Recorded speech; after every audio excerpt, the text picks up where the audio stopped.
You want proof, Danny? The proof is when the Ottoman Empire collapsed, Ottoman Turkey, they controlled most of that region for 500 years. When they collapsed, there was no borders and boundaries. You're under an empire. It's just one big blanket. There was no borders and boundaries. The Balkan Wars erupted, and everyone that was stronger was just grabbing land. The Greeks took what they could. The Serbs took what they could. And we were in the middle of all these different countries, and we lost about 70% of our territory. We would have lost 100% of our territory if it wasn't for Woodrow Wilson, the president of the time. The first Albanians to America settled in Boston. So I always make a funny joke. Most Americans don't know, a cute little fact. 2 countries started in Massachusetts. The United States of America, when the first Pilgrims landed on Plymouth Rock, and Albania. Albania was recognized as a sovereign nation because of Woodrow Wilson and the first Albanians that migrated to Boston. Wow. They were able to court the friendship of Woodrow Wilson, who was the president at the time. One of them went to Harvard. We're talking about Faik Konica, is a very influential person. We owe our existence to him and a couple other figures in Boston. They're buried there in the Forest Cemetery in Boston. If it was not for them and their friendship with Woodrow Wilson, when we were being attacked by all of our neighbors, we would have lost 100% of our territory, and we would have been the Kurds of Europe. He went to the League of Nations, Woodrow Wilson, which at the time was today's modern version of the United Nations. And he lobbied and said, listen, you got to give these people something. So the love affair of our country with America is over 100 years old. We literally owe our existence to the United States of America. Now, we're much older than that. Right. But we're talking about in modern history where we had a chance to literally be wiped out. The love affair continued in the late 90s when the war broke out in Kosovo.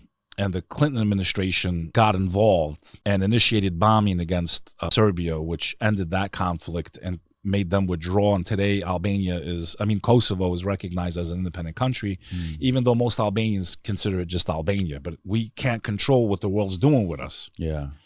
We build statues of American presidents. So if you go to Albania or Kosovo, you're going to see statues of George Bush, statues of Bill Clinton, statues of Hillary Clinton.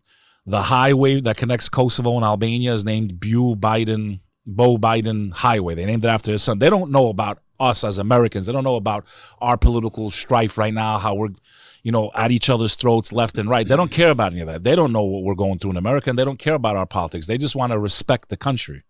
They want to respect us as Americans. As a matter of fact, after that conflict ended, they were naming their kids, if they had a boy, Clinton or Bill or Billy, and they were naming their daughters Hillary, to respect America. It wasn't about, they're not into our political strife over here. Right. So when I say that America is making a big mistake, yes, Albania joined NATO. Albania's in NATO, but Kosovo is at a force of 5,000. That's all they're letting us have. We can't defend ourselves. And, it's like a slap in the face when, someone that was in the war, underneath the buildings in New York when they went down that day in September.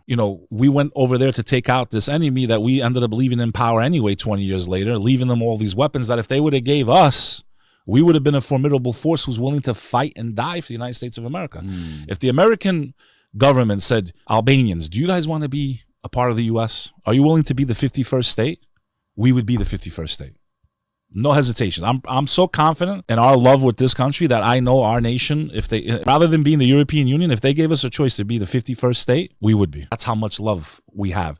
So I hope whoever watches this understands we need to be armed. We need to be trained. Not because we've never been the aggressor in history. We've never attacked our neighbors. But if we're a force to be reckoned with, then maybe we will bring peace and stability to the Balkans. Maybe our neighbors won't keep attacking us, and we can have peace for once. Permanently in the Balkans. How does that make you feel, like having your unique perspective on the United States and living here and seeing all the strife going on here and all the division going on here? What is that like? It's terrifying. Being born in the U.S. and growing up here and being proud, and even when I would go back to visit, so even before the Kosovo War erupted, when I used to go visit my dad's family in Kosovo, I went there as a child first, as a baby. But the first memories I have of it are in 91, right when the Bosnian War erupted.